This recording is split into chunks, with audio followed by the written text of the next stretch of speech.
Hello there, friends. This is Spencer Michaud, and today we're going to be talking about the full moon in the third decan of Libra. I'm joined here by my good friend Shu Yap. How are you doing today, Shu? I'm very good, thank you, Spencer. It's good Easter morning here in Australia, and thanks for everyone for the accommodating all the different time zones that we've been in and trying to find a suitable time to meet. Yeah. It's we're always kind of splitting the difference when we're on two different sides of the world, So sorry to my European friends who are going to get the late night today, but we'll make it work. Sorry. Yeah, no worries. Before we get started today, I just need to make a small disclaimer. I'm struggling a little bit today, friends. My mom passed away this week, and I'm trying to power through for all of you.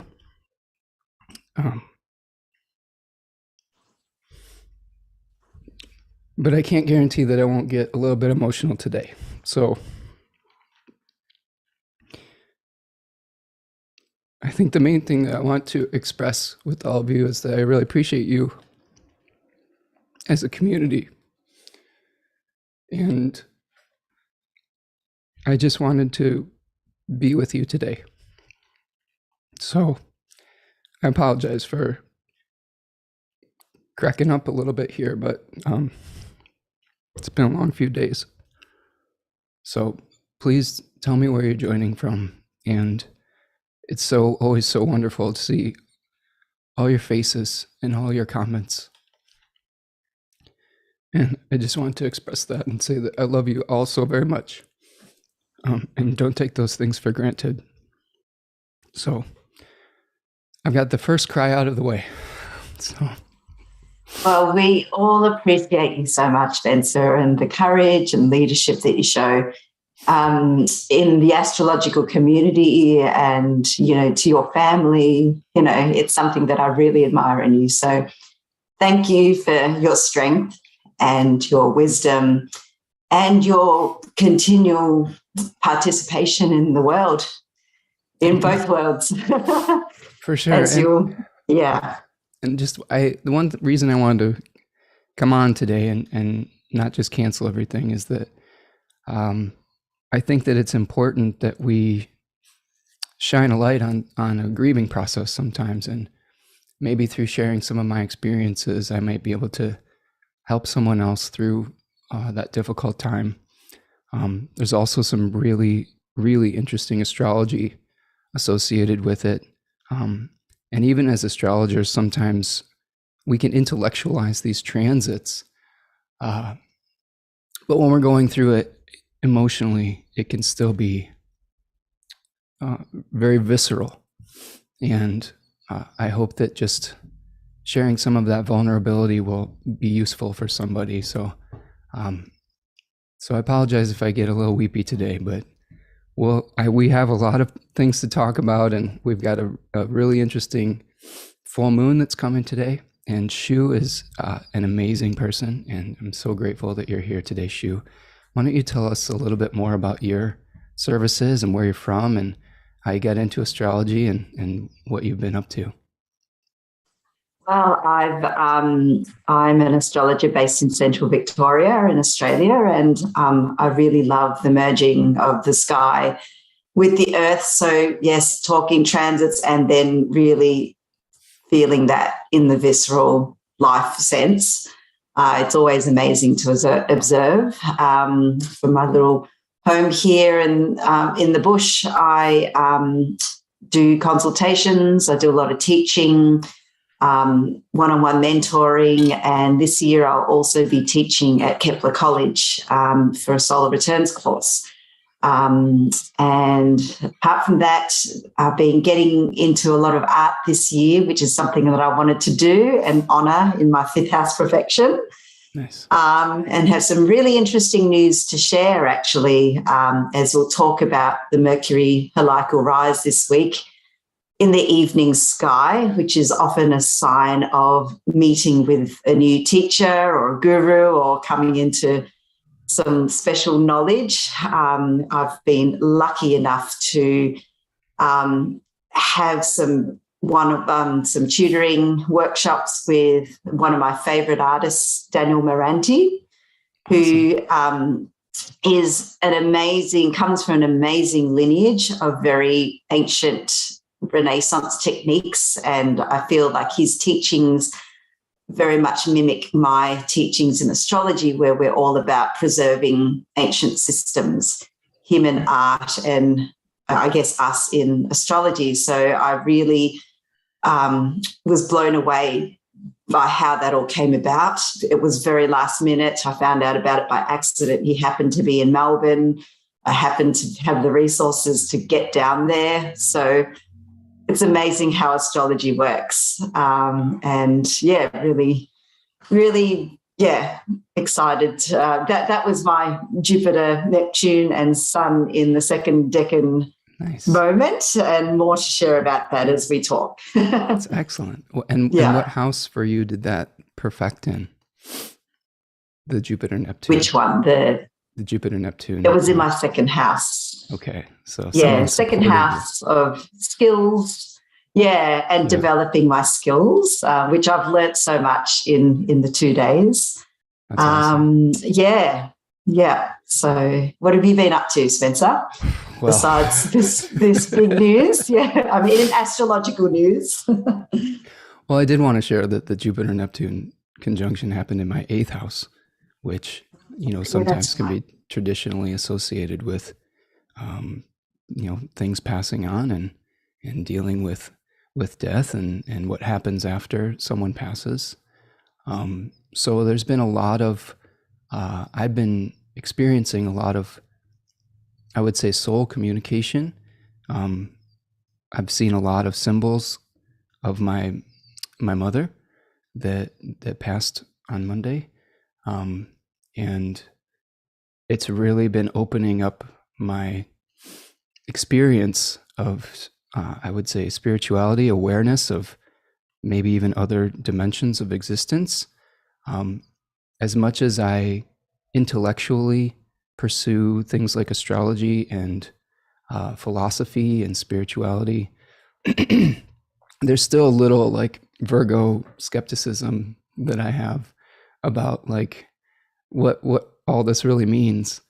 And, being able to open up to those other types of experiences has been really powerful.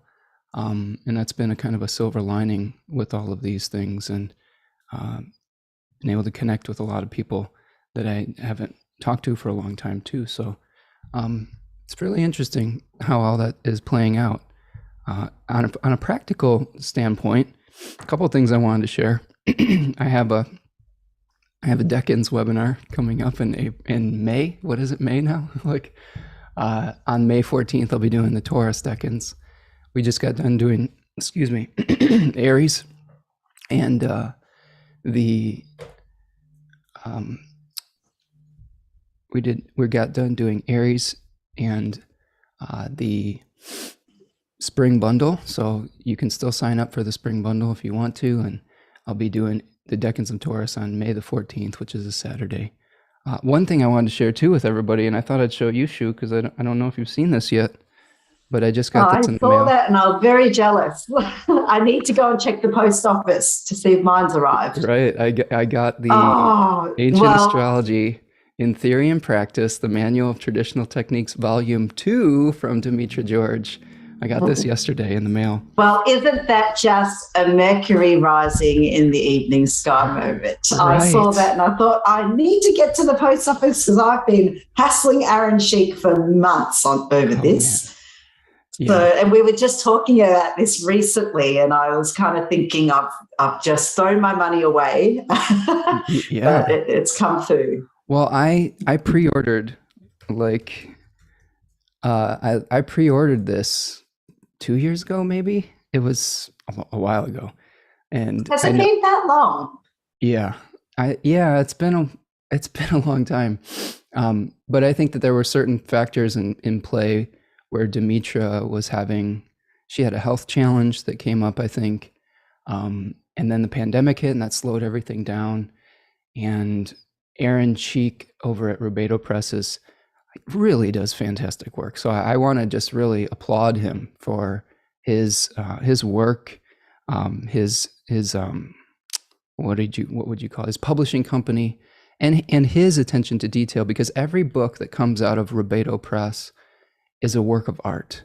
I really, you can feel the soul that's put into the books. He takes so much pride in those books, and I'm so grateful for that. And so it was worth. I think it's worth the wait. And for those of you who haven't ordered or pre-ordered this book yet, it should be available to the public on April the 20th, is what I was told. So check out their website, rubedopress.com. I think that's the site. And make sure you get volume 1 as well as volume 2 with Demetra's work, because the two are going to be really seminal as far as manuals for traditional astrology. They're really important works. And Demetra does such a wonderful job of teaching and helping it become practical, right? Yes, that's right. He's got such a clear way to distill this information in such a concise way. And with Aaron's editing, just makes it even more just even more practical and usable. So they are literally manuals. Like, I look at them all the time. Absolutely. And the first volume was just something that just completely shifted my perspective with astrology in general. And so yes, highly recommend that. Go out and get that, Rubedo Press, Ancient Astrology in Theory and Practice. Okay, Shu, so we've gotten we've gotten the crying out of the way. We've gotten the services after that. It's this life. This is the thing. Like we still have jobs to do, and the astrological wheel keeps on spinning. And I think that we're really sharing this interesting journey together as a community. So, what do you say we dive into and it? One thing. Yeah, just before that, one thing I always remember, Manly P. Hall always said, death is an awakening. And, it is so true, especially in these moments where you realize it is just a process, and a process that opens us up to a bigger world. And I guess I came into that quite young with my father passing away, and I've always been aware of another dimension or world to operate in, but it just gets better. It just gets better from here, I think. Yeah, I've had some really, really beautiful experiences. This week. See if my mic can stick together here. And this is the type of day it's been. I've seen, I tend to be tuned into like the symbolic world, and see kind of things that represent people and things as far as with astrology and things like that. But it's just been so magnified with all of this recently, and just so many undeniable synchronicities, that it really does bring almost a profound sense of peace. And I think that that's something that is, like you were saying, that's really powerful about death. It can bring, it brings pain, but it also brings an extreme gratitude. I think that that's the thing that I've been experiencing the most, is the gratitude for the life that we have, and curiosity about, well, what really is next. Like this is there's definitely been some communication cross dimensionally. So what does that mean for what the next step in the journey is? It's very fascinating. Squashing that skeptic in you, Spencer. Yeah, well, I mean, that's what happens when you have a Jupiter-Neptune conjunction opposite your Saturn and your Mars in Virgo, is you will have to take a leap of faith. You have to sometimes just take things on faith and not have to ask, well, why? What? I don't know about that. It's just it's a very, very instructive, experience. And I think, one other thing we should really touch on is, the day that my mom passed, Saturn was squaring the nodes, and that's another very important, I think, type of aspect that we have, or just what would we call that? An aspect? What would we call that, Shu?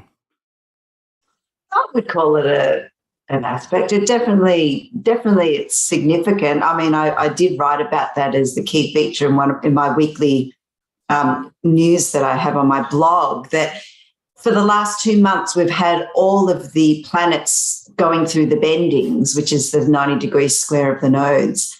And at each week that happens for each planet, we've really seen a magnification of that planet's essences. It's an ordeal of that planet in some way, right, related to the eclipses. That it may relate back to this November 19th Taurus eclipse. It just gives us a little sort of crisis point or pressure point, or where decisions need to be made about those planets. And this is the last time that a planet will be going through the bendings before the eclipses, and wasn't it a big one? Yeah. Well, and I saw a really nice article from April Elliott Kent, an astrologer out of San Diego, California, that she was bringing in that choice factor with Saturn and the bending of the nodes, but also talking about Jupiter and Neptune as something needing to dissolve so that a new dream can be born. And knowing me, I've been looking up all the transits of everything that's happened, with all this. And at the last Jupiter-Neptune conjunction in 2009, I found myself in a similar position with the matriarch in my family. My 106-year-old great-grandmother passed, and I had this experience of death, which here I'll share this. The Jupiter rules my 8th house, and it also rules my 5th. So from the experience of death, it brought me back together with family, and with people, and dissolved the boundaries. So through that act, it was this unification. And I'm wondering out there, for those of you listening today, if you've had any experiences like that. Maybe it's not as dramatic as potentially as what I went through this week, but maybe there's something else in your life that is dissolving, that is creating a sense of unity on some level. And you sound like you were experiencing that with a teacher, right, Shu? Yes, in a way. I feel like I've been experiencing the Jupiter-Neptune transit more like a drowning experience. Right. Like I've literally been very overwhelmed with work, and it's all good stuff, like too much produce, having to process everything, get everything canned up, and then just seeing things kind of rot in front of my eyes because I just have not had the time to get to them, that kind of thing. Too much work, too many good things happening. It's a matter of just literally sitting in all of that and making you realize what's important. I can't do everything. I've already got my year's supply of tomatoes. Like, do I need to really bottle more tomatoes? Yeah. So well, and for those of you that don't know, Shu, you're off the grid mostly, right? In rural Australia. Completely, right? Yeah, completely off the grid. Okay. Yeah, try and grow a lot of my own food and bottle and preserve everything. And really it is about bottling, because food grows so quickly. You can't eat it all at once, as you discovered with your peaches last year. It's a lot of times it's a lot of time in the kitchen, which I don't, I would much prefer being outside than being inside. I need a nonna or someone to cook all my foods.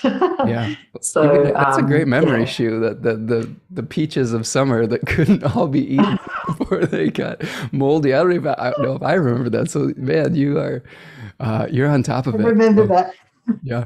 I relate to that. That's why. Yeah, sure. Yeah, I remember now. Someone gifted us like a pack of like a pack of which is a huge like bucket of peaches, and we weren't really able to eat all of them before they just started just completely like fermenting and everything. So interesting times. So maybe collectively we are trying to eat as many of the good peaches as we can before they go bad. And maybe that speaks a little bit to the ephemeral nature of time and trying to manage all of these things, so yeah, it's a beautiful metaphor also. Okay, I'm going to take a look through the chat here, Shu, and then we'll dive into this full moon. We've got Bonnie here joining us. Hello, Bonnie. Nice to see you. Meredith is listening in from York, Maine, while painting a pet portrait of oil paintings. Yeah, well, we've got another painter here today. Oh, great. Right? Excellent. Well, look up Daniel Moranti. You'll be blown away. Nice. Andrea is joining us from Croatia. Space Tiger Tarot 9, Andrea. Nice to see you. Autumn Rosenberg joining us from Michigan. Fionn is here from Ireland. And Henry Harrison joining us. Very nice to see you, my friends. Thank you, Christopher, for being here today. Thank you for the supportive words here in the chat. I really appreciate all of you. Tammy is here today. Thank you, Tammy, for your support. Raven, it's good to see you. So yeah, like I said, very, very grateful for all of you in the chat today. And thank you for bearing with me during this time. And thank you, Shu, for putting up with me like right now too. I'm not putting up with you at all. You're a great friend. So I feel like you would be one of the first people that I'd want to be able to have that container with. So give a hug too. Yeah, there you go. Well, thank you. All right, Shu, should we bring the chart up and kind of see what we're looking at here? All right, so I'm going to share my screen. And, a couple things. Let's feel like we have any big picture thoughts. If you were just to look at this from the 30,000 foot viewpoint, what are you seeing? Well, I'm seeing that we are half a moon cycle away from the eclipses. Yeah. And that's usually when shit starts going down. So we start to feel the intensity of life, I feel. And the fact that this lunation will be in the signs of, that will be hosted by Venus and Mars, who will be also hosting the eclipses. So this is a little entree, I think, this new moon into a full moon, to the nature of what the next 12 to 15 months is of these eclipses. I think it's a good learning experience about what we are called to do in this time. And I'm also seeing that when I think of a full moon, I like to look at what was happening at the new moon of that sign 6 months ago. And that was that real doozy. I remember you did a podcast about that with Melissa Lafara in September of October last year. And, it would be a good one to listen to because it is actually the culmination of that new moon. What was the date? What was the date on that, Shu? Do you remember? 6th of October. And it was that new moon where Mars was Kazemi. Oh, yeah. So I'm just pulling that up. We had that. Right. Okay. Yeah. So we had that whole stack up in Libra, right? On that new moon that we're seeing. Mm-hmm. And so you're saying that this is the culmination of all of that energy as well, right? Yeah. Wow. Yes. Yeah. I tend to do that. Like, what was happening 6 months ago? Because I'm harvesting those seeds right now. And sometimes it can be really, really simple things like, I thought about something then, I'm actually doing it now, that kind of situation. So it's a really good exercise to do at a full moon because often people think, it's the culmination of the new moon of that cycle. And it is to a degree, but I think like from a bigger perspective, it is the culmination of the new moon of that same sign 6 months ago. Interesting. And this new moon that we were seeing 6 months ago, both the sun and Mars were in, signs that they were not very comfortable in, right? They were, the sun in its fall and Mars in its exile. So some challenging energy around that, would you say? Yeah, and I definitely saw that we started seeing the worst in people, with the shadow of our egos play out that time, Mars being in its fall, in detriment, and the sun being in its fall, and those two planets being connected to our conscious sort of ego self. We really started to see some of the nasty side of like people or situations and become aware of that at that new moon. Right. And so it's, the aftermath of all of that. Okay, so we're bringing everything back. And that also, that new moon, it was hosted by that really funky Venus, right? It was in exile in Scorpio as well. So fun at times. At the 29th degree. It wasn't intense that much. Another interesting synchronicity, Uranus was retrograding to a similar point that it is in right now as well. Right. So yeah. repeat, right? Yes. And I think from what you were saying at the time, this was the decan of contracts, was it? Yeah, oaths and contracts. The second decan of Libra. But also that 3 of Swords card, the heartbreak, the like broken contracts. And we had, it was kind of near a fixed star named Algorab, which was a crow that got distracted from a divine purpose and a divine like mission. There's also themes with that one about being honest and having to be honest, or the temptation to be dishonest, I guess, would be a more appropriate way to think about it. Yeah. So, just let us know in the chat if this resonates, because I think it was a very powerful lunation, that one at the new moon, and we're definitely seeing it now. Yeah, I mean, that's a great thing to keep in mind, and a great point to make sure is that there's like meta cycles with all of these, right? And we're coming up on a really important meta cycle with the eclipse that's going to be happening on the 30th as well, right? So tell us a little bit more about that kind of meta cycle with an eclipse and how those are going to be related back to other time frames. Are you familiar with the eclipse cycle as well? Yes. So in terms of the every 8.5 year nodal opposition, is that what you mean? Yeah. Yeah. I guess an eclipse will occur in the same 2 signs in pairs every 6 months for a period of about 18 months. And those 18 months are repeated every 19 years in exactly the same configuration with the nodes. Right. However, every 8.5 years, we have the same signs being activated again in an 18-month period, but in the nodal opposition perspective. So the nodes are flipped.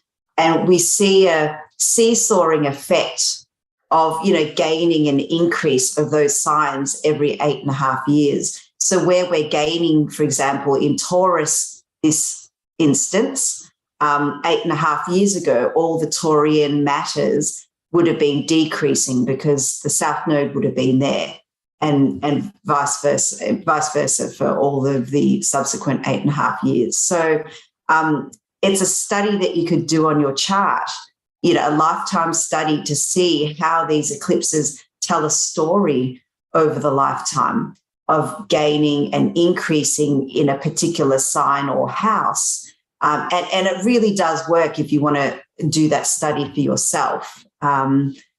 It's quite fascinating, in fact. And you take into consideration the house, the sign, the ruler of the sign, and it all builds that little picture. Yeah. But thematically for Taurus and Scorpio, from a general significations viewpoint, we're seeing themes of, ownership, interpersonal relationship binds, security. What other themes do you think? Taurus, Scorpio kind of pull through. I mean, definitely. Survival and death, I guess. Right. Fertility and growth, right? With as opposed to like composting. So planting the seeds in our gardens versus like what we're removing to create fecundity, I guess, is one of my favorite Austin Coppock words, fecundity. I think of those two signs as the time when the microbes in the soil become active. They become active in Taurus to promote growth. Now, this is different where you're at because like you're on the other side of the world. So we have this kind of, flip thing, but everything is kind of getting woken up to create growth, and then when we have the Scorpio time of year, we've got those same, maybe slightly different types of microscopic organisms in the soil that are breaking down those things. And they both create heat on some level, and I think that's it's a quickening on some level. It's pretty interesting. Yeah, I think it speaks to, I'm not sure about heat, but more like the procreative energy. Like if you think of Venus and Mars simply, when male and female come together, things happen, we procreate. So sure. It's that creation concept. Yeah. But yeah. Well, and those are going to be some of the big, the bigger themes that we're working through as we get towards the eclipse. In the meantime, we've got a lunation happening this weekend, wherever you're at in the world. It might be Friday or Saturday. Is it Saturday for you, or is it Sunday? It is on the, let's see, full moon 17th, so whatever that is, 15th, okay. Sunday morning. It's about 4:00 in the morning. So yeah. It's always an interesting exercise in shifting the time frames when Shu and I are talking, because we are literally on the opposite sides of the world right now. It's literally a different day where Shu is when we're talking. So it's just totally melts my brain sometimes thinking about it, and how relative time is. You know what I'm saying? Like, so pretty fascinating. Okay, so Shu, we've got this. We're leading up to these eclipses. We have the final decan of Aries here that we're dealing with, and the final decan of Libra, where we're seeing the moon in opposition. We've got the aftermath of the Jupiter-Neptune conjunction that is separating now, and we have Pluto squaring this lunation, while Saturn is in a whole sign sextile to the sun and a whole sign trine to the moon. We've got the exaltation of the sun right now. So we've got the sun in a very powerful position. This is a Venus-ruled decan, where we talk about kind of charisma. Eros was the spirit, right? So we've got this kind of like, trying to win over hearts and minds, potentially, and we can get into that in a second. But then we've had this contrasted by this decan with Libra, where we see rest. We see a desire to restore balance. So we have this Wands card for the sun and the Four of Swords for the moon. And, I really enjoy the way Austin Coppock talks about the Four of Swords, and also T. Susan Chang, where they're talking about many different adjustments that need to be made to restore equilibrium. Like everybody's got so much going on right now with Jupiter expanding everything, lots of changes that are happening before the eclipse, flips the chapter marker in our lives. And I just, for me, this full moon, I think, speaks to some of the compromises we might have to make in our, idealistic vision.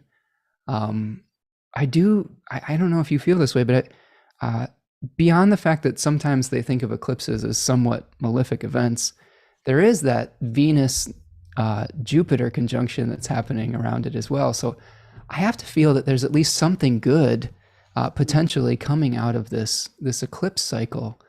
And maybe this is the point where we adjust our expectations around it, right? Would you? Yeah, totally. I think Nemesis is going to be hard at work at this at this full moon, because we've got the moon being ruled by Venus, exalted in Pisces, who's going to have a very strong desire nature. So Nemesis will be there to help us cull our excesses and to prepare us, I guess, for the for Venus's other hosting place of the eclipse place. You know, it's kind of like it's preparing Venus for what's there to come. So yeah, I think it is. I think one way we can get around this to do it in a Venus style, like a Libra style, is to maybe, if you feel drowned out with work or like too much to do, to try and combine like the work and play situation, so that you're getting two needs met at the same time.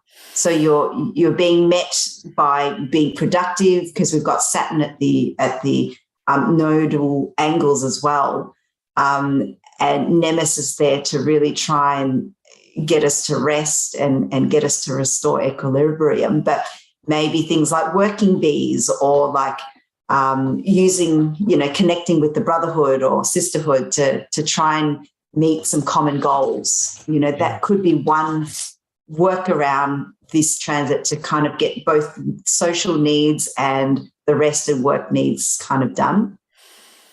Yeah. I love that. And seeing the contrast between Eros, the daimon of Aries 3, and Nemesis, the spirit or the daimon of Libra 3, to me that juxtaposition looks like, being able to inflame desire and actively win people over to our side versus having to make adjustments to the other people in our life. And, I've got some cool notes with Nemesis here. Nemesis was like the goddess of right proportion, right? So she would, they said that she who distributes what is due. So it's kind of like what you've earned is what you will get, for better or for worse on some level. But Nemesis also was associated with Saturn, because this is the decan that has the exaltation of Saturn at 21 degrees of Saturn. So to me, it's a very Saturnian spirit that says, hey, I'm going to increase that which is lacking, and decrease that which is excessive. It's not just about checking excesses. It's both. But one thing I want to add to that is that Nemesis checks the excesses of 2K, which was the random distribution of fate by chance. So like 2K may give you, and we see this in the Hellenistic house descriptions, where the 5th and 6th house are the houses of good and bad fortune. Agatha 2K and whatever the Latin word for good is slipping my mind right now. So it may be this. There's things that we, with Venus as the host. Sometimes I think Venus brings us things that we don't necessarily earn, right? Right? Because it's just like, what are we receiving? Whereas Jupiter may be more about how we receive via our own merits. So if you've like won, something, and you didn't really earn it, you may expect some kind of rebalancing. But also, if you've got screwed over in some regard, and you didn't deserve that fate, there may be some kind of divine rebalancing and redistribution as well, right? Yeah, and I don't necessarily see it as like a taking away, but maybe an opportunity to level up to where you've been exalted to. Because I think with Saturn exalted in Libra, or any exalted planet, I feel like from what I've seen, there's this sense of like imposter syndrome, where you've been propped up too quickly, or, you don't know why you've been propped up, but for some reason people see you in that greater light.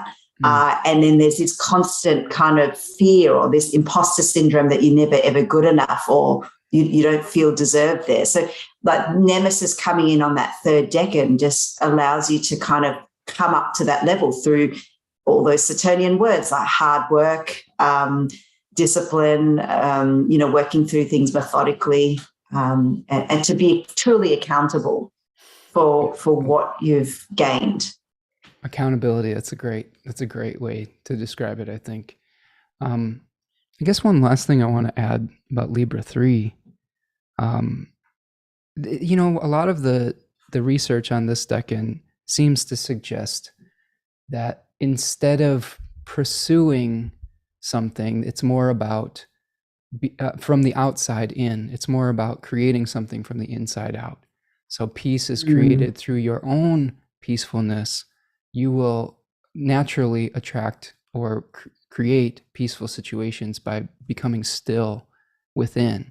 And I wanted to share with you a quote from one of my favorite I-Ching authors, Jack M. Balkin. And I got this hexagram a few days ago. And it was really powerful based on, the circumstances I've been describing this live stream about my experiences this week. And it was from hexagram number 52, and I got the changing line number 6. And it's 52 is stillness, the mountain, like becoming still, which I think is really reflective of that card.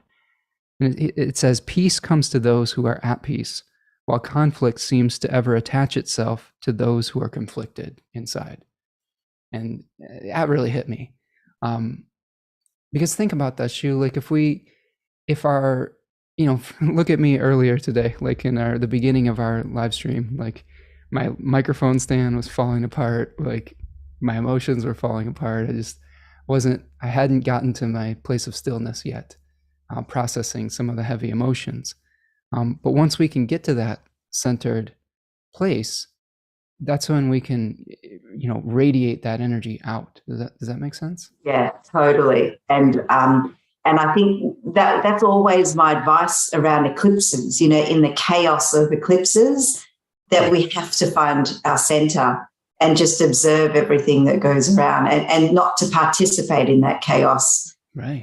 So this is, really good prepping for that 2 weeks' time. Yeah. And we pulled some other symbols that speak to the kind of silent observation as well. And we'll get to that as we go. We had an animal today that really embodies that quality. So stay tuned for that if you want to know. Yes, and that definitely resonated. I wrote about that as well for my next week's article on my blog about silence as well. So we'll get to that too when we go through the third quarter moon. For sure. So, as far as this particular lunation, we've got one other factor that we have in here that is worth mentioning. Actually, 2 things. I have 2 things I want to cover with this. First of all, being this square to Pluto.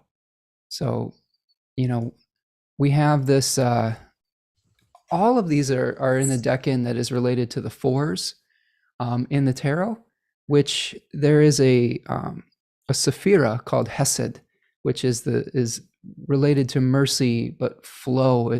It was kind of correlated with the planet Jupiter. So it was sort of about limitlessness, but also an accumulation of the resources of the particular element. So this is something I'm really liking about T. Susan Chang's book and what's her name? MM where they were partnered up in that Fortune's Wheelhouse podcast. Yeah, it's a great podcast. Right. Yeah. Amazing. I love T. Susan Chang. She's like she's my hero, as an Asian, Asian thinker. Well, just the amount of energy that she's, the amount of, different systems that she's able to collect is near and dear to my heart too. So she's wonderful. So, but with Hesed, with the Aries decan, we're collecting, I think, enthusiasm and inspiration to get this collective. She mentions like a collective spirit, like a public proclamation of an intention. Whereas with Libra III, we're collecting our thoughts in stillness so that we can move forward in balance. And then we have, right? Go ahead. No, go. You go. And then Pluto is in the third decan of Capricorn, where we have the Four of Pentacles, where we're collecting material resources, where that decan could be seen as, you know, on the downside, it could be a hoarding of resources. You know, on the plus side, it could be, you know, wise administration of what we have created. So I think that we're trying to figure out what we do with an abundance of enthusiasm, maybe an abundance of ideas, and maybe potentially with how do we deal with our resources moving forward. And Pluto there is saying, hey, wow, this might be, there might be some corruption that you need to unearth to be able to either transform it or to you know, have an alchemical transformation of some level around that.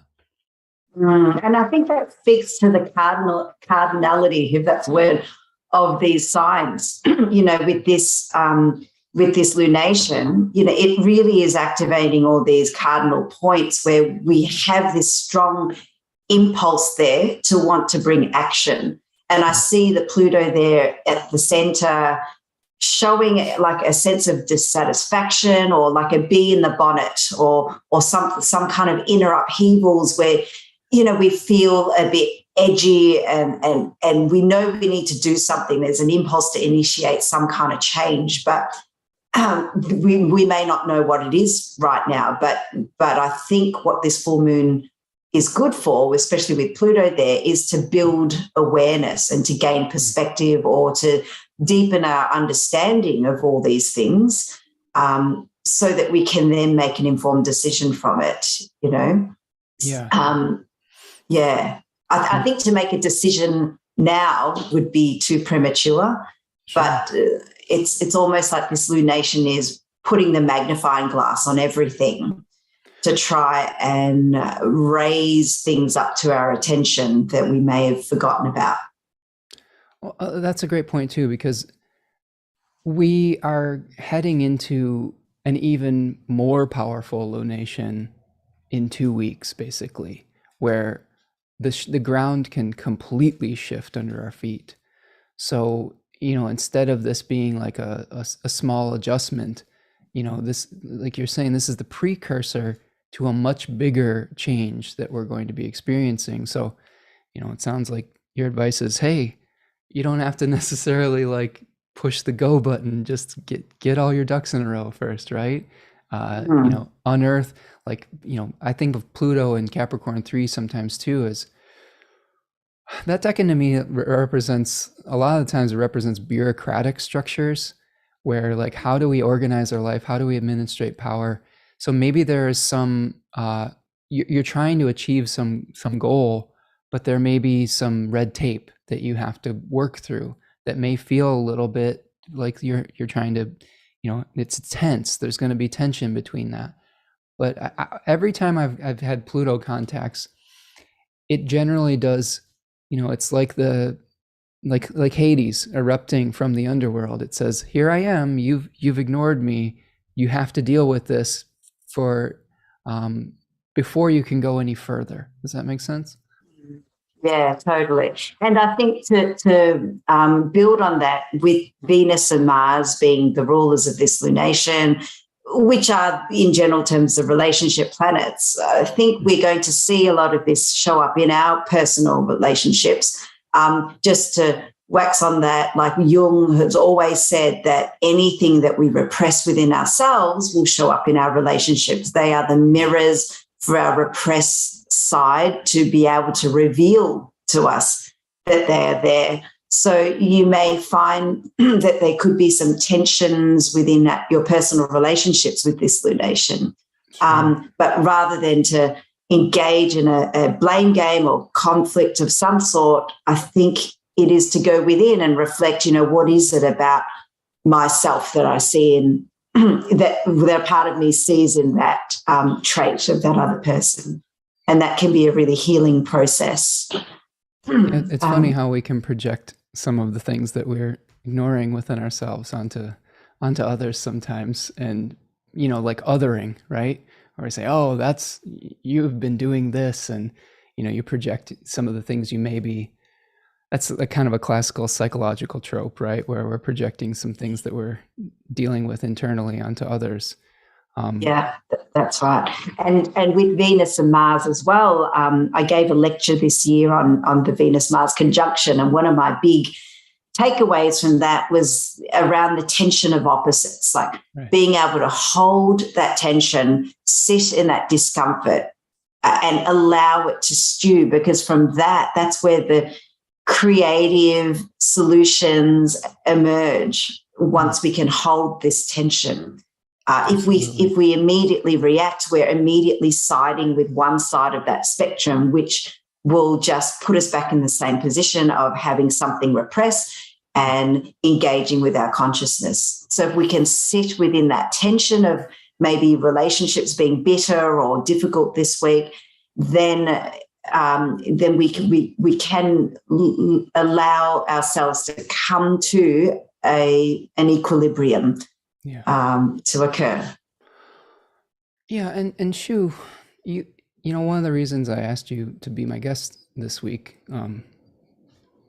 before the crazy events of the week, was that you have some experience with this axis, right? Like dealing with this Aries Libra axis. Can you speak a little bit about, maybe if you feel comfortable sharing anything about what those placements are, but how do you reconcile that opposition? Like, what types of compromises have you had to make? What kind of things have you had to stay true to within yourself? How have you worked with that opposition energy? Yeah, well, it is that kind of meat in the sandwich situation that I always find myself in. And I think it's across my third and ninth houses. So it's not like cardinal or, angular or anything like that. But however, one of the things that I do use as a tool is a spiritual practice to manage difficult personalities or difficult relationships. I always have, I meditate religiously, at least twice a day. And it's my way of sort of coming back into my center. And, obviously I've had to learn to do that. In the past, I've definitely engaged in a lot of conflict and difficult situations. A lot of it's out of my control. I've got the malefics in the ninth house. And like I mentioned to you, I've had very difficult, dangerous situations when I've been traveling, right? Like life-death situations. And, as a younger person, you're not really owning these dynamics a lot within your life. So I was projecting all of that out. Yeah. But I've come to realize that I need to, start pulling all of these in. Those dangerous situations were my projections, I feel, of my Aries side being too gung-ho, maybe too impulsive, like making the wrong decisions, So yeah, it really over time I've had to learn to be still and be centered, and to look at the high philosophies to give me that perspective of any sort of conflict that I'm in, to be that bigger person, or to see it like an eagle looking down over the land rather than like a little ant fighting out those battles. I love it. I love that. When you were speaking, it was reminding me of the elasticity of time, right? Like, and what I mean by that is the experience of, like, when we're young, where we feel like we always have to be somewhere and we have to rush through things. And then, we learn to slow down as we age, maybe through our centeredness and meditation. But then some funny paradox happens, is it feels like time actually starts to speed up like when you get older. I don't know if you experience. Oh, damn it. Yeah, but it's things felt like they were taking forever when we were, young. Like, when are we gonna be at the next destination? And now it's like, holy shit, where am I? Like, it's going too fast. Slow down. So yeah, it's just it's a very interesting way of experiencing this maybe make potentially this illusion called time, right? That's right. And isn't it fitting with Saturn at the bendings? We seem to be focusing on time so much, Right. because it is this fear of running out of time, or the fear of not getting enough things done. It's so prevalent in our minds this week. Yeah. And for those of you who are new to that concept of the bending of the nodes, what we're talking about is when a planet is exactly square the north and south node of the moon. So as Shu and I were talking about earlier, Saturn's the last planet in the series of planets that has gone through this bending of the nodes. So we have Jupiter that went through, Mars that went through, Venus went through, Mercury went through a while ago. Because it moves pretty fast. The sun did it. And this is, they're turning points. They're points where we have to kind of leave one type of experience behind, and then we are, moving towards something potentially. And then, the other thing I see with that is that because a planet, besides the sun and the moon, rule two houses, it's going to be, the changes are required in different areas of our life each time a different planet goes through the bendings, right? So it's like, okay, you just got done making this huge monumental decision in one area of your life. Here's another one, and then here's this other one that you have to deal with. It's just really, it's a lot. So I think that it is. I still think there is a central theme. The theme is like basically whatever happened at the last eclipse.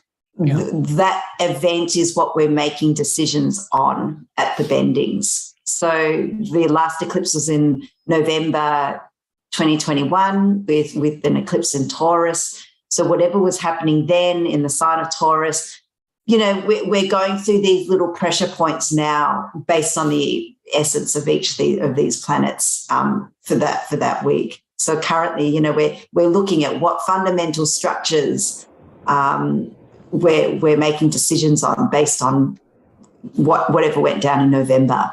Sure. I'll give one other disclaimer. We're having a really intense windstorm right now. So if we cut out today and the power goes out, I'll just apologize in advance. But Shu did some sort of you had a conversation with Hermes before we went on today. Look, Hermes is my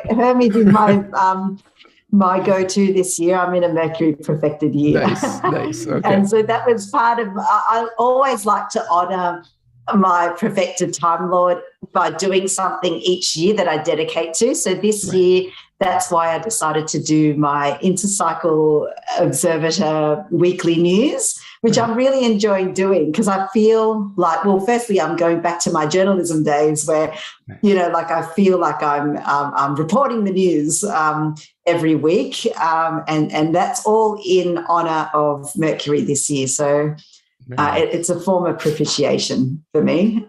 Well, if you want to know the difference between a Mercury perfected Time Lord and a Saturn perfected Time Lord, guess who is my perfected Time Lord right now in an angular house? So it is the old that old devil Saturn, right? So sometimes Saturn can represent endings. It can represent maturation. And I will have to say, I have some other really good things happening in my life right now that it's all mashed up in this soup of growing up and taking responsibility for your life. And it's, there's nothing that will snap you into that than this kind of change. Shu, I want to take a look through the chat real quick here and see if we have any comments or questions. So we have some people that are agreeing about T. Susan Chang and how great Fortune's wheelhouse is. We have a question from June saying, do squares offer the same stew pot possibilities as oppositions? What do you think, Shu? Sorry, what was that question? Do the squares offer the same stew pot possibilities as oppositions? New possibilities. Well, I guess everything gets thrown into the cauldron at any aspect, but I think maybe it might be a bit more spicy, the soup at an opposition, and at the square, the soup might be a bit more bitter. Yeah. Would you say so? Because, I mean, oppositions are the essence of Mars. There's a conflict and an opponent or some kind of, opposition. Well, okay. I think that in the Thema Mundi, actually, the oppositions are Saturn, right? Because we've got the opposition between the lights and Saturn in the Thema Mundi. Oh, right. Okay, sorry, got me wrong. So, okay, it's the other way around. Mars is, the squares would be spicy and the oppositions bitter. Yes, there you go. I agree with you. I think that there's friction in squares. There is and friction, and I think about the tires meeting the rubber meeting the asphalt, right? Where there's this tension, but sometimes it's necessary conflict to move us forward. Sometimes I think of the oppositions more as, if you think about it in a Saturnian way, sometimes it's a lot more difficult to reconcile that, where you just have to kind of be okay with recognizing that there might be a blockage. Do you know what I'm saying? Like it's more of a slow down blockage. With the opposition, did you say? Yeah. Is that what you said? Yep. Yeah, I think so. I think they're harder to work with. Yeah. And the squares, I think, especially that waxing square, I think things are within your control a bit more. There's an impulse to do something, but you have more control. But with the waning square on the other side, I feel like things are out of your control a little bit more, and it's almost up to situations around you that have no control of, that you find that you need to change.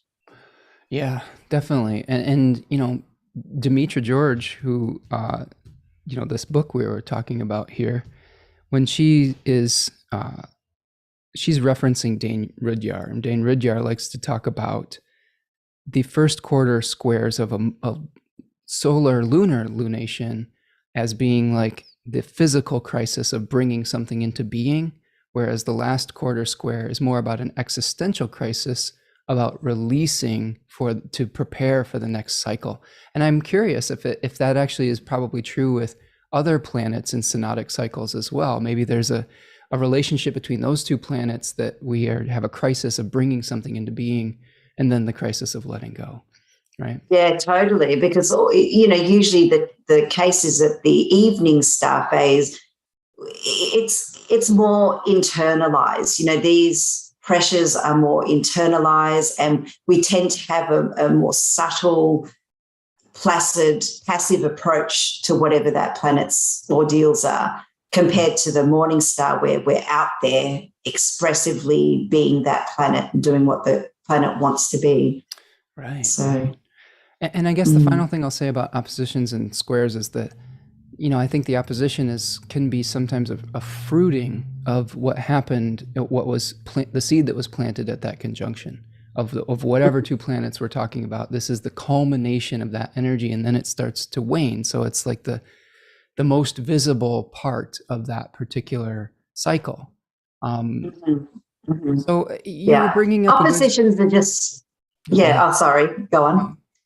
Well, I was just going to say, I like oppositions just as a way of gaining perspective and clarity. And it may be a difficult, painful way to get that perspective, but nevertheless, it's good to grow and become aware of whatever your shadows are. Absolutely. And you were starting to bring up a good point about, were you speaking with Mercury as the evening star emerging? Were you starting to go in that direction? Yes. Yes, Mercury has just risen this week. Okay. Which I'm feeling, because obviously he's my perfected time lord. Right. And I've used the 15 degree here. Yeah. Yeah, so the other thing we're seeing at this full moon is Mercury going through that emerging process and then hitting Uranus. So it's going to emerge from under the beams, become visible. We're getting important messages this week. but they may be unexpected ones because it's making an application to Uranus. There may be unexpected things regarding resources as well, since that second decade of Taurus tends to be about not only our routines that we tend to try to perpetuate, but also like charitable kind of receiving of benefits, things like that. We can see that reflected in the Six of Pentacles card. So that's another thing I think that we'll be experiencing during this full moon is Mercury applying to that conjunction with Uranus, where I'll tell you, Uranus can still surprise us astrologers, you know, like, I don't know if you've seen this, but even when we see it coming and then some event comes, it's like, wow, even though I knew there was something unexpected, that still surprised me, you know, that still shook me out of some kind of lethargy, right? So yeah, I think there's an inventiveness when Mercury and Uranus come together, or something that pulls us out of our routine and brings us a little bit of excitement. And so that was exactly the situation as to what happened with me and meeting Daniel Moranti. It was last week that I first met him, and I went back again this week for another session. And I literally found out about it the night before, and by accident. So there's that Uranus kind of approaching. So part of this workshop was we had to prepare bring our materials, which included a canvas. And because I'd found out about this the night before, I didn't have any time to go to the shops to buy anything, but I did have a canvas that I was setting aside for Friday to do an Aries 2 Deccan talisman with that canvas. I was going to paint Persephone. And I was really annoyed because I thought, damn, like this is going to make my ritual just rushed now. I'm going to have to duck out in the morning and find somewhere to get a canvas. But I just had to take what I could and go to this workshop. Yeah. And as it turns out, in this workshop, we all had to pick.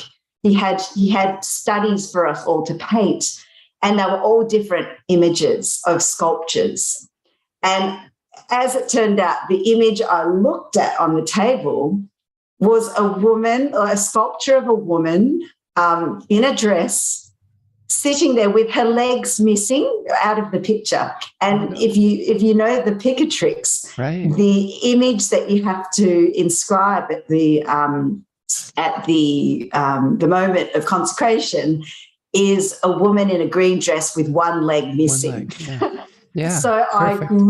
I grabbed that, and so that became my talisman. Awesome. So I just thought, wow, that's just amazing. It's amazing how that it all worked out in the end. Yeah. Well, when are you going to be able to? Are you going to share some of this work publicly? Oh, I didn't bring it with me. It's in my in the other shed, but I will try. I can post a progress shot. Yeah, I've seen a few of your paintings. It's just an underpainting.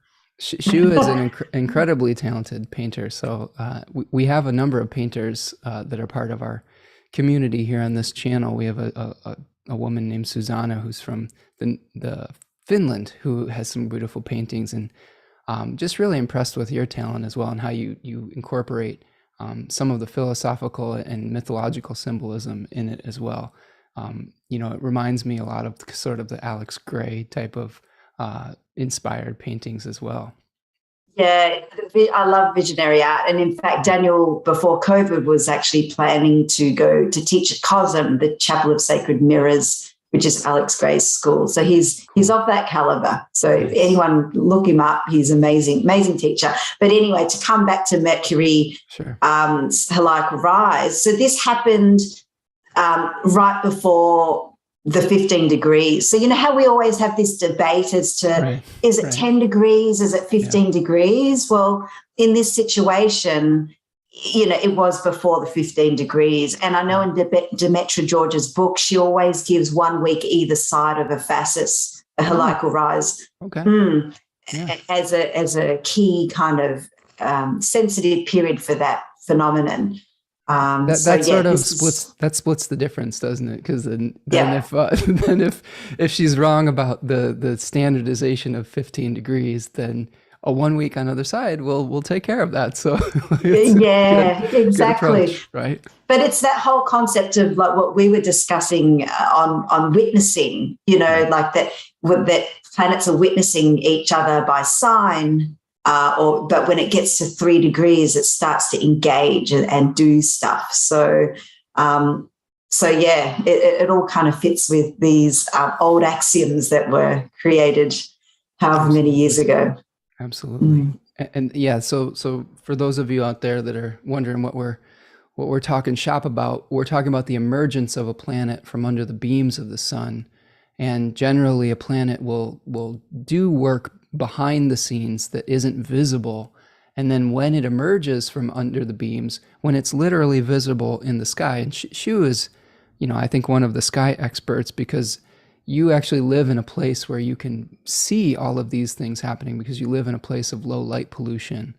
So you are, I would say, are a unique authority on that because you have this visceral experience of it.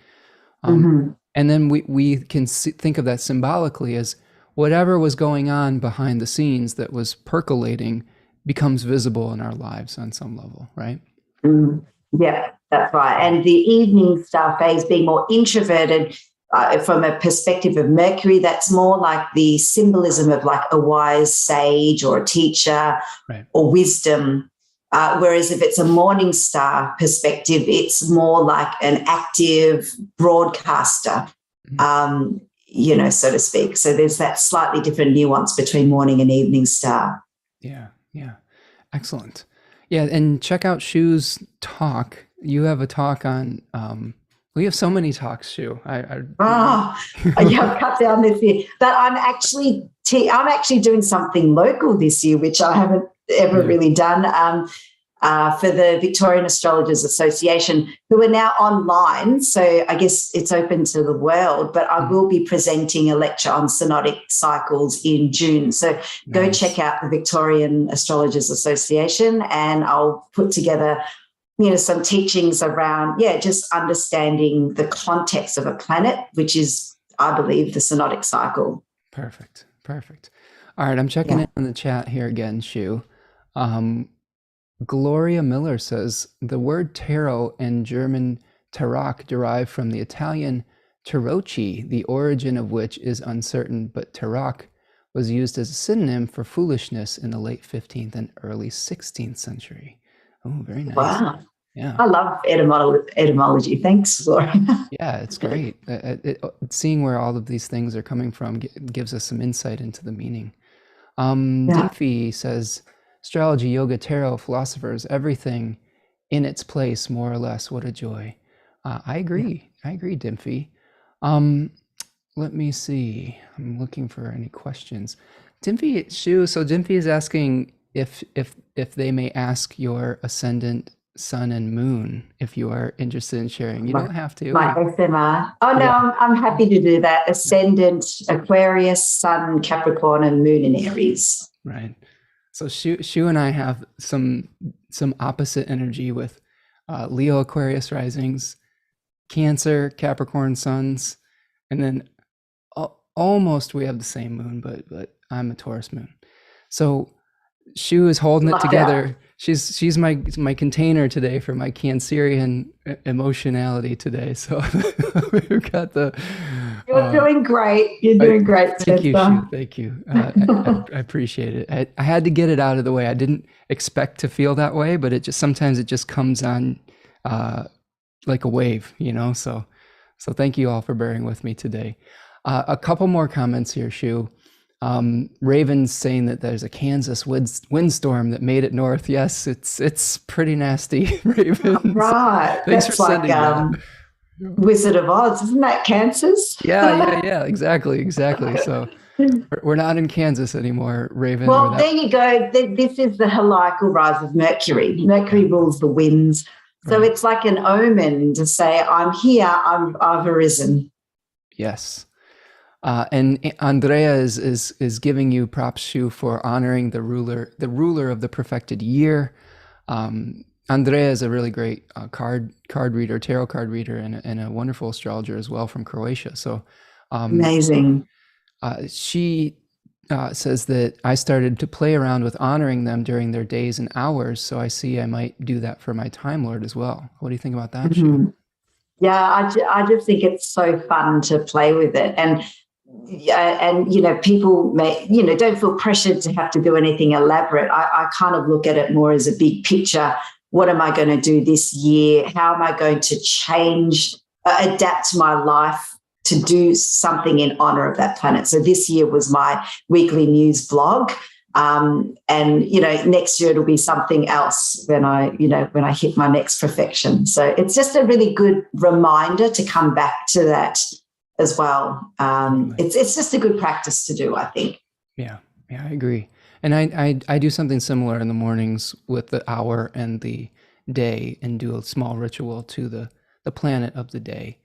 Right. Darren, or D is here. Darren, aka D, is here. Says, hello. Nice to see you all working together again. Glad I caught you. You should be in bed. Yes, I'm sorry, all my European friends here, that we are so late. But yes, says, hope you both are well. Thank you to see you here, D, and I hope that you're doing well as well, my friend. Yeah, Raven is saying that the wind is pretty nasty down there in Kansas, so the fences are getting uprooted. So, all right, Shu. So should we move on to the next part of our talk here? Let's see what is next on our agenda. We've talked about Mercury's evening rise. We've talked about Mercury conjoining Uranus. I think we've touched on the Hesed Sephira with these late decans of cardinal signs, the flow of loving kindness and mercy, just the accumulation of the resources of the sign.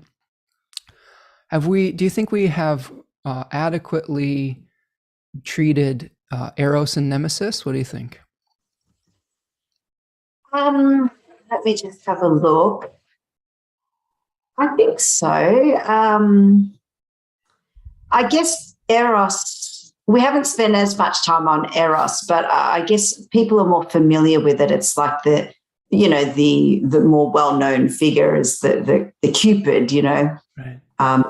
It's a little bit of a troublemaker, I find, with Eros, and yeah, definitely. And so I feel it's the opposition between Eros and Nemesis really speaks to that opposition of, Venus and Mars, like the chalk and cheese in a way. Yeah. But one interesting thing I saw about Eros, like the myth of Eros from its primordial perspective, because I know Eros can be like a god, one of the primordial gods, as well as one of the later gods, the son of Aphrodite and Ares. But right. In the relationship between Eros and Psyche, I read that, Psyche at one stage pours her blood upon Eros and causing the first rose to sprout up on the earth, followed by every flower and herb. And that kind of made me think of Austin Coppock's The Burning Rose situation. Right. And I thought, I wonder whether he got inspiration from that in coming up with The Burning Rose. Eros is an interesting figure because it's not just the inflaming desires. Eros actually had two types of arrows, right? He had the gold-tipped arrow that would create lust and passion, but there was also a blunted lead-tipped arrow that would repel an object of desire. So this was something that Eros inflicted upon Apollo, who was basically, talking some mess to Eros, saying, you don't deserve that bow. I'm the only archer here, right? And I took down the great python with my bow. And Eros was like, I've got some tricks up my sleeve. And, at that point, Eros shot Apollo with the arrow of love, and a nymph, I believe, Daphne, with the arrow of lead. So, Apollo could chase this nymph that he could never possess. So one of the things that makes me think of is I think at this period of time with this decan, it's not just about your charisma. It's about any type of energy leakage where you're trying to get what you want. And sometimes, when we pursue something too feverishly, it can actually repel the object of desire too. And maybe Nemesis is helping to restore proportion to our desire nature too, that is saying, hey, be careful how you leak energy. One animal symbol that I think of with that is the skunk, right? You remember those like cartoons? Pepe Le Pew is trying to get he's like, oh, I love you. You're my cat. That to me, that's like Apollo and Daphne, where the cat's like, I want no part of this skunk, right? So even though you're feeling like you may be very amorous, there is a potential to repel the object of your desire with that decan as well. So yeah. Good point. Yeah, good point. Well, and the other thing about Eros is it was worshipped in ancient times in fertility cults. So I thought that spoke to the creative essence of, the sun being exalted in Aries, as well as in the Northern Hemisphere, that's, the spring equinox sign, the new growth, the creation symbolism. Yeah, it's I just got done doing my Aries Decans webinar, and there's so many fascinating things that came up with that. And the process of individuation, the yang growth of spring in the Northern Hemisphere, just this like drive to differentiate and crack the seed hull, basically, and proliferate. So I think that we're still going through that phase of like saying, hey, this is who I am. I'm announcing this is the new thing that we're experiencing. I always have to kind of wonder though, like, every time we talk, it's interesting because your seasons are flipped, and what is Aries season like in Australia? Great. It's like one of my favorite seasons because we've come through the heat of summer. We might get our autumn break at some stage, perhaps, if we're lucky, and it starts getting green again. And it's busy. We're changing, I guess on farming communities, spring and autumn are really busy because we're changing our crops over, which involves a lot of digging, a lot of like harvesting, a lot of turning soils, and the big rush to like get all your new seeds and seedlings in. So it's very busy, and it's a really great time of year. So I still feel that sense of newness in that Aries month, despite it coming into autumn, because I look at it as, we get to plant new seedlings for winter. Because we can grow over winter here, like it's, winter crops. We do have winter crops. So, we're more temperate in our climate. So, nice. Yeah. It's this very, very curious to see how the symbols play out when it's not necessarily connected to the exact same seasonal progression, right? But it sounds like there's still some of that archetypal energy that that's right. projected onto it. Very cool. That's right. Yeah. Jennifer is asking, are you all going to Isar? Shu, are you going to Isar this year? I'm not going to Isar. Yes. Bit too far for me. Yeah, I mean, Shu has a legitimate excuse being on the other side of the world. I haven't quite decided if I'm going to go yet. I still am a little easing my way back into public society, and going to a conference with thousands of people is maybe a little bit difficult for me mentally. So that would be my excuse if I don't go. I do enjoy connecting with the astrological community though, and I had a wonderful, wonderful time at the United Astrology Conference a few years ago, which is sort of like the Olympics of astrology conferences. It was huge. So I would recommend going to an astrological conference like ISAR if you are able to. it really is a nice experience to get to know people and connect and just see the faces behind the screens, that we're living on at this point. And Joey is stopping in saying hello from Ipsy. Oh, hello from the same town that we are in. So thank you for joining, Joey. It's wow. a local here today. All right, Shu. So we've gotten through Eros. I think we've covered Nemesis. Restoring right proportion.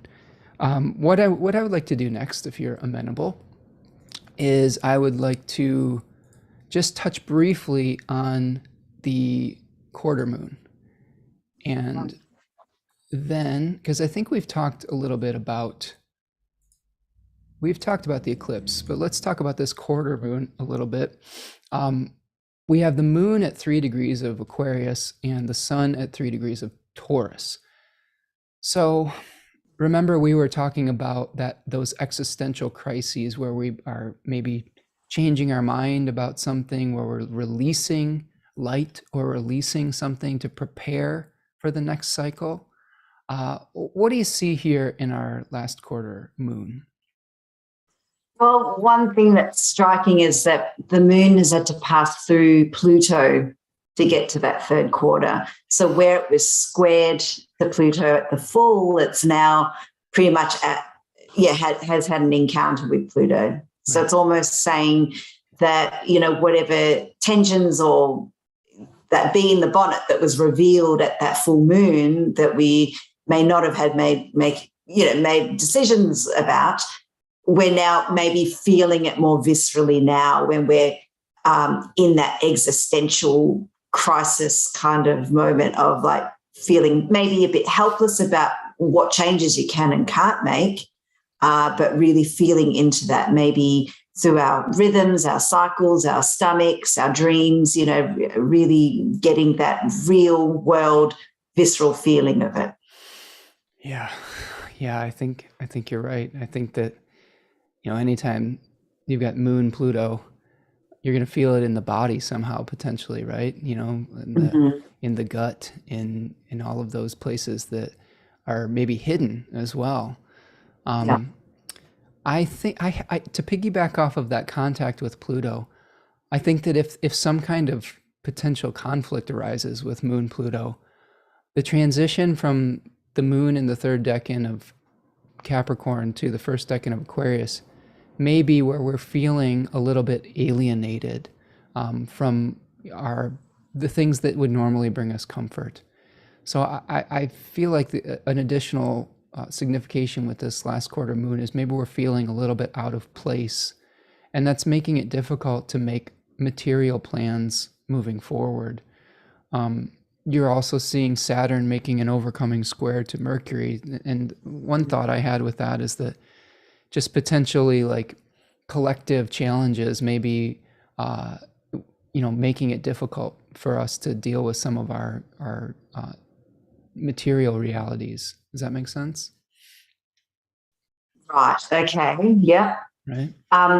Yeah. Well, I when I see Saturn and Mercury together, it always makes me think of, I see a lot of difficulties with hearing in charts. Like people that have a Saturn Mercury square often have like problems with hearing, I find.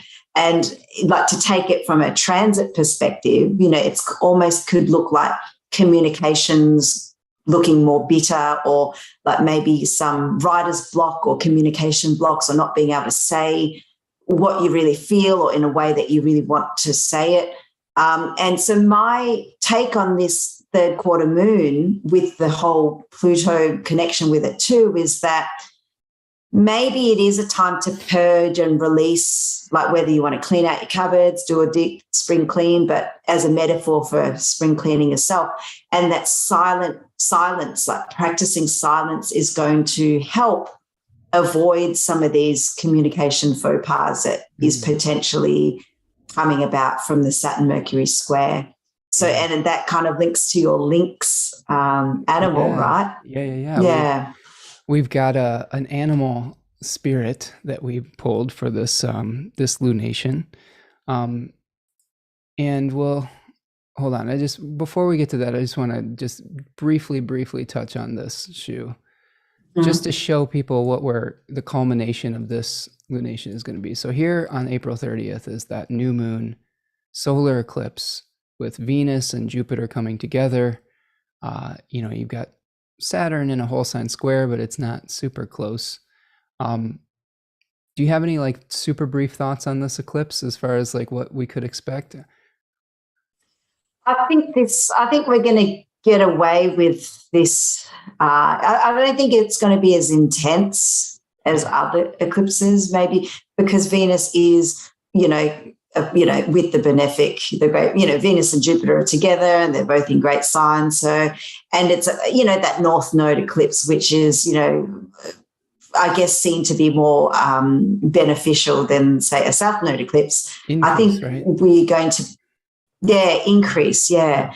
I think the curly one is that Uranus is there, and I guess we've all really had to deal with Uranus somewhere in the Taurus houses in our chart for the last 4 years or so.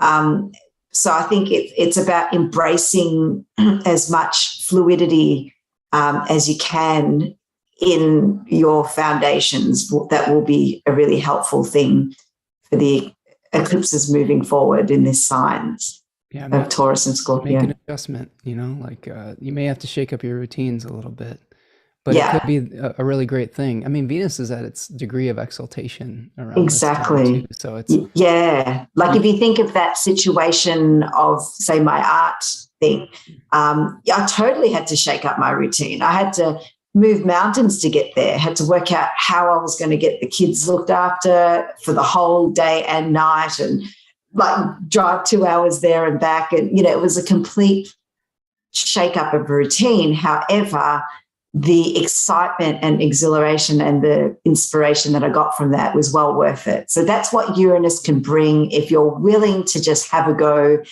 and be open and flexible to it. Yeah. Well, and all the efforts hopefully will pay off. This actual date, I might be closing on a home. So this is what a great date too. This is, all of the effort may pay off, hopefully. So whatever you're going through right now, if you're moving mountains, there may be, sort of I don't know if I would call it a reward, because it's more of a beginning. It's just a mile marker that could feel like the culmination of some kind of longly cherished dream. Because that third decan of Pisces is that 10 of Cups card with the rainbow, like the happy ever after type of thing.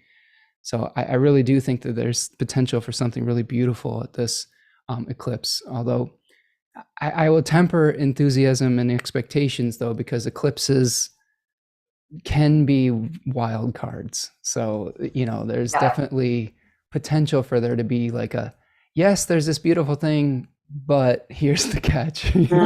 So true. And with Jupiter and Venus there, Venus ruling the eclipse, we always have to be cautious of our desires being too excessive.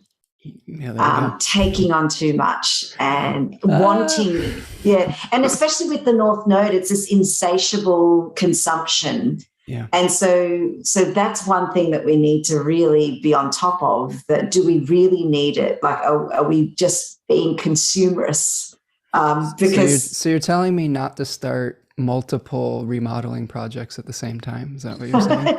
That's right. Don't do it. Don't do it. I've been joking with my partner about people that have gotten involved with like heavy drugs that love to do like home remodeling projects, like with meth or something, where you're just like, you get all methed out, and then you start a remodeling project, and then you just like forget about it, and your house is in this constant state of like chaos. So don't do meth, kids, and also don't remodel if you're going to remodel something in your house, do one thing at a time, and make sure you have the resources to carry it through to completion, right? Yeah, that's right. Don't be greedy, basically. Right, exactly. Okay, so I'm looking at the chat here. Jennifer says, Thank you. I was hoping to connect with a fellow Nightlight astrology student, but totally understand. Well, Jennifer, I haven't completely ruled out going to ESAR yet. I'm just, right now it's that seems so far away to me right now with all of the things that have been going on in my life and all the changes. So, talk to me in a month or two. We'll see what happens. Dimfy is thanking us for reminding them of the other hemisphere and the experiences there. And then Raven says, I'm a Mercury-Saturn square native, and getting my thoughts into words is often very hard. Yeah, for sure. But it makes you very good at it as an overcompensation. I do find people are very careful and meticulous about what they say because they've really had to work on it. And that Mercury-Saturn is such a great time actually to do anything that requires a great deal of concentration and focus. So if you've got, stuff to do like your tax or something like that, right. Something that requires attention to detail, you can use that transit. Yeah, absolutely. There's always ways to utilize things. Sometimes it just requires quite a bit more effort, but those are character building experiences, like sometimes what sometimes astrologers will describe as, I don't know if I would even call it a deficiency, but just a challenge. It forces you to, like you were saying, to compensate for that and to work that much harder to bring that into fruition. So it's all, I think on some level, it's up to us to be able to embrace whatever, we've got going on in our chart. And it's like, are you going to fold with that aspect, or are you going to cultivate some new awareness, right? All right. Okay, so I think that's what we've got for the lunation cycle here. I'm going to stop my share for a minute here. So Shu, let's talk the animal spirit that we've been alluding to throughout this whole talk here, and wrap things up with an I-Ching. So the animal spirit that we were discussing, that I pull these randomly. I kind of have this book that I just kind of close my eyes and for the lunation. We got the lynx, which is an interesting animal that is, we see in northern climates. They have these really big paws that they can creep very slowly on top of the woods, almost like, or on top of the snow, like snowshoes. And so there's some association with the lynx and being a possessor of some kind of ancient knowledge, because they are very silent observers. You don't see them all the time. They're very good at camouflage. They're very good at blending in. They hunt these giant, like rabbits, these hares in those climates. So they have to sneak up on them because hares are extraordinarily fast. And if they don't play their cards right, their food will escape instantly. So one of the things that comes up with the lynx is that the lynx is the guardian of secrets. So there's many themes about becoming worthy of trust, about if someone tells you something in confidence, that is something that you're entrusted with. This is an animal that I actually work with personally quite a bit. And I have had experiences where people tell me their deepest, darkest secrets. I mean, this is part of the work of being an astrologer. And the lesson I've learned from the lynx is you don't have to do anything with that knowledge. Sometimes you just know it, observe it, be with it, right? Sometimes you are a sounding board for people, and that's enough. You don't always have to offer a resolution to it. Does that make sense? Sometimes the clarity is enough. And the other observation I'll make with that is that the repercussions of breaking a trust can be quite more intense if you've made this agreement to be worthy of that trust. If you do go ahead and break it, there are repercussions. And I think that that's something to consider with this animal as well, is maybe there's some knowledge where we need to just sit on it, where we don't have to proclaim, out to the world, what we know. We just have to, you've been saying over this whole talk, just watch, just be the watcher, just silently observe, right? The power of silence. Any experiences with this animal or reflections? Well, I think it really fits with that third quarter moon, because it is that process in processing phase of that moon where we're thinking of a succession, where we're trying to finish up what we've started. It's that closure kind of situation.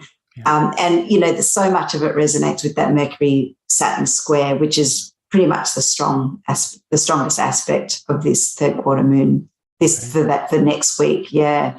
Yeah. And I did actually write as well, because I write all my articles a bit ahead of time. And one of my things that I wrote was to keep your secrets close. Mm-hmm. So it's interesting that you've come up with that too, with the links association. Yeah. Yeah. It's synchronicity, right? I mean, sometimes when if we're tapping into similar collective emanations, we'll get it in various forms, right? That's why I don't get overly attached to system and form. I respect it and I want to be organized, but the divine can speak in a lot of different languages. So I think that's important to keep in mind. So the hexagram that I got reflects some of these challenges as well. I got number 61, which translates to inner truth, inner sincerity, trustworthiness. So that word came up again. Conformity between the inner and the outer. I thought that was something I highlighted with this. I think that 61 talks a lot about listening instead of using flattery, which seems to really reflect Aries 3 and like trying to convince people of something versus just receiving and hearing them, and then we can find the solution, right? It doesn't have to be like this like erotic, like, oh, I'm gonna make you come over to my side, right? It's just kind of like, no, let's figure out what the reality is objectively, and then we can ascertain through our powers of nemesis what would be the right proportion, right? And there was a changing line. It's changing to hexagram number 10, which is called treading, conduct, circumspection, treading carefully. They compare this to stepping on the tail of a tiger, which is a very dangerous animal. So we may be finding ourselves in a fairly dangerous situation that requires decorum or tact, right? Which I could see with when we're in Aries season, there's a battle that we're fighting on some level potentially, and we have to use our social graces with the full moon with in Libra potentially to come out unscathed. So line number 4 says the moon is nearly full. A paired team of horses, one abandons its mate, no blame. So I'll just go through my notes here, and then I'll ask for reflections on this and see what you think. It says that things have progressed as far as they can without change. It may be necessary to go your own way and put self-interest aside to do the right thing. There may be higher ideals or noble goals that are calling. They specifically talked about adhering to your own values, even if you have to leave others behind. This is what they talk about with the pair of teamed horses separating. I also wrote down inner truth is your source of freedom. Don't abandon it, your integrity. Seek advice from wise and experienced people, but ultimately you need to be guided by your own path and your own light. And then finally, the ties that yoke these horses together, this moon has the potential to be dissolving them. And that through that dissolving nature that we just experienced with Jupiter and Neptune, I think could also be a reflection, also Saturn square the nodes, is maybe the connection that brought you together. There isn't the same impetus because of the changes. There may not be something that is holding that unity together. Does that make sense? Where maybe because of the changes there was a relationship that you had because another relationship was bonded, and then when that relationship dissolves, well, are you still friends, or is there still the inspiration to keep going on the same way? And this seems to suggest to me that we're going to experience some changes in our relationships through this cycle, potentially. You've hit on that throughout this talk today as well. Yeah. made me think of actually the fixed star Arcturus. I mean, isn't that the knot that holds the two fishes together? And so whether these changes, you know, I think what you said doesn't have to be a literal manifestation. It can be within you. Like maybe the binds that are holding you to others may be orientated differently. You may find other points where you can find common ground on with another person, right? For example. Yeah, very interesting. Yeah, I love bringing the knot of Pisces in there, right? The Al Russia of the third decan. You know, you've got these two different directions, this kind of aspirational quality of one of the fish and the other one gliding along the ecliptic. And how do you marry your vision with the mundane reality, right? How do you keep those ties together? And maybe there is a severing in that cord on some level. And then the new situation that we're coming into, you know, requires being very careful. I think that's the thing. Like I wrote down in my notes about hexagram number 10, it's very important to walk cautiously, especially if you find yourself in a difficult situation. Behave appropriately, plan your moves in advance, like, which I think is good so that you're not like, you know, kind of going off in an Aries fashion, like where you're just like, I'm just, you know, throwing my energy everywhere, right? And maintaining poise and composure. I thought that reflected the third decan of Libra quite a bit, because you could see in that card, there's this calmness that is necessary. So totally. That's our great. And our animal. Amazing. Late in the game here, after going to the farmer's market today and running the farmer's market today. My lovely partner Tanya is a farmer's market manager, so she's checking in the chat saying, "Hi Shu, hi Spencer, hello Tanya." Like, hello. Hello through the wall. So it's always fun and meta. Well, any other final thoughts for our audience today, Shu, or reflecting on this lunation cycle? Well, I think if it all gets too intense, look to Venus, because she's offering support. You know, it's okay to check out for a little bit of Venusian pleasure if things get too much, like, you know, book in a massage or like just go out and have a quick drink with a friend or something like that. You know, it's okay to just check out and take that little break if you have to. From your mouth to hopefully to my ears, you know, like I'm looking forward to a little bit of a respite this weekend coming up and some processing. Again, I want to thank you for being here today, Shu, and for being, you know, a wonderful support system. And thank you everyone that showed up in the chat today. I'm a little bit embarrassed about losing my emotional centeredness at the beginning, but when you're going through something as intense as that, I think that maybe there's a little bit of grace we can give one another in regards to that. But I want to just extend my gratitude for the people that come to these live streams, that are part of the astrological community in general. I really do receive a lot of wonderful support just by connecting with people like Shu, people like you in the chat, people that are listening. And I just want to say that I think that it's really important not to take all of those things for granted. And things like the transition of death really helps you appreciate some of those things. And if there's one thing that I really like to share, especially with the second decan of Taurus, where we're seeing the eclipse coming, is gratitude. I think that's just the most important thing with that coming up, is just be grateful for the people that you have in your life and the time that you have with them, and don't ever for 1 second take it for granted, because the time that we have here together is short, and I think it's important to make the most of it. So that's what I've got here for today for all of you.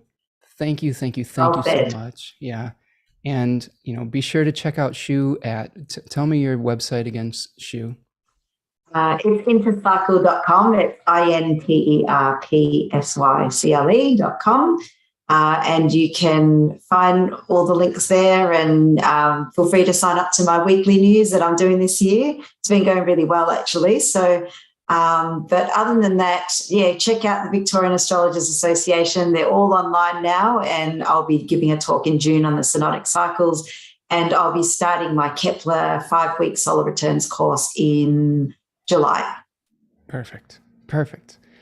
And final plug, if you're interested in learning about the decans of Taurus, you can sign up for that on my website, spencermichaud.com.